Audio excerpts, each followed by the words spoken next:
Welcome to ऐसे news channel. आज हम उपस्थित हुए हैं सतलोक आश्रम किठौदा मध्य प्रदेश में।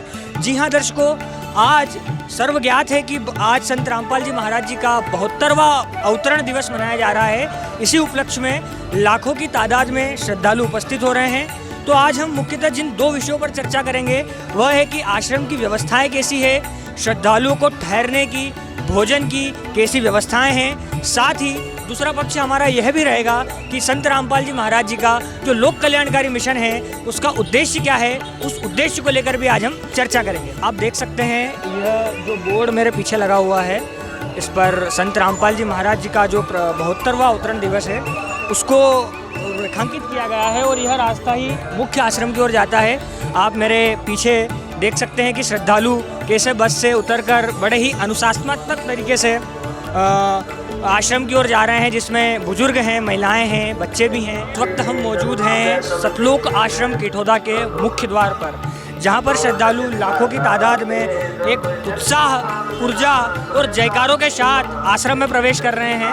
आप देख सकते हैं किस तरह से माताएं, महिलाएं, बच्चे, बूढ़े और देश के विभिन्न जगहों से एक साथ श्रद्धालु उपस्थित हो रहे हैं। ये मेरे सामने जूता घर है जहाँ पर श्रद्धालु आते हैं और अपने जूतों को यहाँ पर व्यवस्थित तरीके से उन्हें रखा जाता है, उन्हें टोकन दिया जाता है। इसके लिए कोई शुल्क नहीं है। बंदी छोड़ सदगुरु रामपाल जी महाराज की दया से विशेष व्यवस्थाएं यहाँ पर की गई है। आने जाने वाले लाखों की संख्या में जो भक्त यहाँ पर आते हैं उनके लिए जूते घर में विशेष व्यवस्था की गई है। उनको टोकन दिया जाता है और उनको एक विशेष व्यवस्थित जगह पर उनके जूतों को रखा जाता है और सकुशल उन जूतों को वापस उनको लौटाया जाता है जाने के। कितना शुल्क लिया जा रहा है भक्तों से?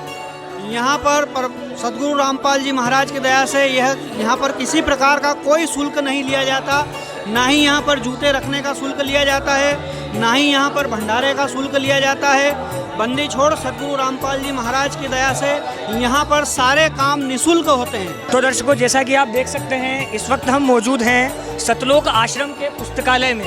जी हाँ दोस्तों, यहाँ पर सभी प्रकार की जो महाराज जी का साहित्य है वह साहित्य का संग्रह यहाँ पर किया गया है। जो उनके श्रद्धालु का कहना है कि जेल धाम से उन्होंने कई पुस्तकें लिखी हैं और बहुत से पाम्पलेट वगैरह यहाँ पर हमें देखने को मिल रहे हैं। और मेडिकल की व्यवस्थाएं की गई है। अगर कोई दर्शक, कोई श्रद्धालु यहाँ पर बीमार होता है या उसे कोई किसी प्रकार की थकान महसूस होती है तो उसे मेडिसिनल ट्रीटमेंट भी दिया जा रहा है। और फर्स्ट एड की व्यवस्था महाराज जी के आश्रम में हमें देखने को मिल रही है। चार्जिंग पॉइंट है, यहाँ पर चार्जिंग की व्यवस्थाएं हैं जिसमें श्रद्धालु अपने फ़ोन को चार्ज कर रहे हैं और चार्जिंग व्यवस्था में उन्हें प्रॉपर टोकन दिया जाता है, टोकन नंबर दिया जाता है और एक टाइम लिमिट के अंदर उनके फ़ोन को चार्ज करके उन्हें वापस किया जाता है। यहाँ पर संत रामपाल जी महाराज के से जो अनुयायी, जो श्रद्धालु जुड़ना चाहते हैं उन्हें नामदान की व्यवस्था की गई। वे अपने फॉर्म के माध्यम से संत रामपाल जी महाराज से जुड़ सकते हैं। आइए हम उनसे बात करना चाहेंगे कि किस प्रकार से फॉर्म भरे जा रहे हैं और कितना शुल्क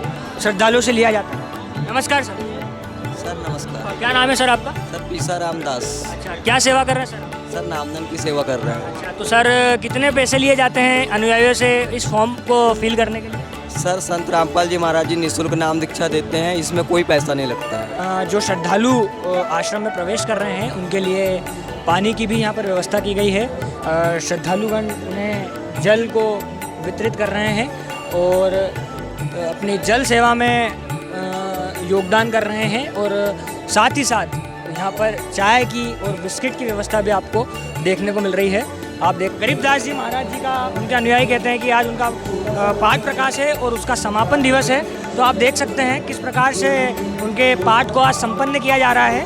और प्रसाद व्यवस्था की यदि हम बात करें तो भंडारे का भी आयोजन यहाँ पर चल रहा है। साथ ही जो देसी घी के हलवे का जो प्रसाद है वह भी आज श्रद्धालुओं में वितरित किया जाएगा।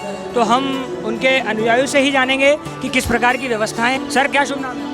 सर मयंक दास। अच्छा, क्या सेवा करते हैं सर आप? सर यहाँ पे गुरु जी की दया से दास की चौकीदारी की सेवा लगी हुई है, सोशल मीडिया की। तो जो कुंडियाँ हमारे सामने रखी गई है इनमें क्या है सर, थोड़ा सा बताएं। सर हमारे जगत गुरु तत्वदर्शी संत रामपाल जी महाराज जी का आज अवतरण दिवस है 8 सितंबर को। और इसी उपलक्ष्य में गुरु जी के आदेशानुसार गुरु जी के सानिध्य में 3 दिवसीय अखंड पाठ विशाल भंडारा अंतर्जातीय विवाह कार्यक्रम का आज समापन होने जा रहा है। और इसमें हलवा प्रसाद सर आप जो देख रहे हैं, इन डोंगों में हलवा प्रसाद रखा हुआ है, ये डेली बनता है और अब परमात्मा जी को भोग लगेगा। भोग लगने के बाद ये हलवा प्रसाद सभी श्रद्धालुओं में वितरित किया जाएगा सर। और सर जो यहाँ पर ये पाठ हमें देखने को मिल रहा है, जो हमारे दर्शक की डिमांड भी है कि ये पाठ किस विषय को लेकर चल रहा है, तो उस पर आप थोड़ा सा चर्चा करें। सर ये पाठ संत गरीबदास जी महाराज जी की अमर वाणी है, जिसमें पूर्ण परमात्मा जी की ज्ञान बताया गया है। हमारे सद्गुरुदेव जी के सानिध्य में ये पाठ प्रकाश पूरे विश्व में, यही पाठ प्रकाश हमारे संत रामपाल जी महाराज जी के सानिध्य में होता है, जो कि सही है और इसका पूरा लाभ श्रद्धालुओं को सुनने से और पढ़ने मात्र से मिलता है। इसमें परमात्मा जी की अमर वाणियाँ बोली गई है, जिसको सुनने से हमारे पाप कर्मों का नाश होता है। इसमें सद्गुरुदेव जी ने, संत गरीबदास जी महाराज जी ने पूर्ण परमात्मा की समस्त जानकारी दी हुई है। सर मेरा अंतिम सवाल आपसे ये रहेगा कि संत रामपाल जी महाराज जी का जो लोक कल्याण के पक्ष में जो आता है जी, उनका सामाजिक योगदान जो है, उस विषय पर आप थोड़ा सा प्रकाश डालें। सर आपने बहुत बढ़िया क्वेश्चन किया। हमारे सद्गुरुदेव जी संत रामपाल जी महाराज जी आध्यात्मिक उत्थान के साथ साथ सामाजिक उत्थान के लिए भी अग्रसर रहते हैं। आपने देखा ही होगा, संत रामपाल जी महाराज जी के सानिध्य में पूरे विश्व में कई जगह हजारों लाखों दहेज मुक्त शादियाँ हो चुकी है। हर बार जैसे कि हमारे सद्गुरुदेव जी के सानिध्य में हर साल 6 कार्यक्रम होते हैं, बड़े बड़े कार्यक्रम, जिसमें रक्तदान की व्यवस्था की जाती है, जो ज़रूरतमंदों के लिए होता है, पुलिस फोर्स के लिए होता है, और साथ ही देहदान की भी व्यवस्था की जाती है, जो कि मेडिकल छात्रों के लिए संत रामपाल जी महाराज जी की तरफ से एक तोहफा होता है। तो सद्गुरुदेव जी के जो जितने भी शिष्य हैं वो बढ़ चढ़कर इसमें हिस्सा लेते हैं। आज संत रामपाल जी महाराज जी ने समाज में पनप रही एक दहेज रूपी रावण को जड़ से खत्म करने का बेड़ा उठाया है। संत रामपाल जी महाराज जी के सपना है कि दहेज मुक्त हो भारत अपना, भ्रष्टाचार मुक्त हो भारत अपना, नशा मुक्त हो भारत अपना, पाखंडवाद मुक्त हो भारत अपना। और इसी पे संत रामपाल जी महाराज जी लगातार कार्य कर रहे हैं और दिन प्रतिदिन हजारों श्रद्धालु संत रामपाल जी महाराज जी के ज्ञान को समझकर उनसे जुड़ रहे हैं और उनके इस मिशन विश्व कल्याण में अपना सहयोग दे रहे हैं। बहुत बहुत धन्यवाद सर आपका। तो मुख्य मंच है, जो प्रणाम स्थल है, उसके सामने आज हम मौजूद हैं। आप देख सकते हैं इतनी सज्जा के साथ इस मंच को सजाया गया है, बेहतर फूल मालाएँ हैं, लाइटिंग की व्यवस्थाएं हैं और श्रद्धालु कतार के रूप में यहाँ पर प्रणाम स्थल की ओर दंडवत प्रणाम कर महाराज जी का अभिवादन कर रहे हैं और सेवाएं चाक चौबंद देखने को मिल रही हैं। यहाँ पर प्रशासन भी पूर्णतः जिम्मेदार रूप से नज़र आ रही है और सेवा में अपना योगदान कर रही है। आप देख सकते हैं महिलाओं के लिए, माताएं बहनों के लिए एक अलग से व्यवस्थाएं हैं और पुरुष भाइयों के लिए भी अलग से प्रणाम स्थल की व्यवस्थाएं की गई है। किसी भी जगह नहीं होती, पूरे पांडा में बैठे हुए, उसके पीछे जो 100 बाय 150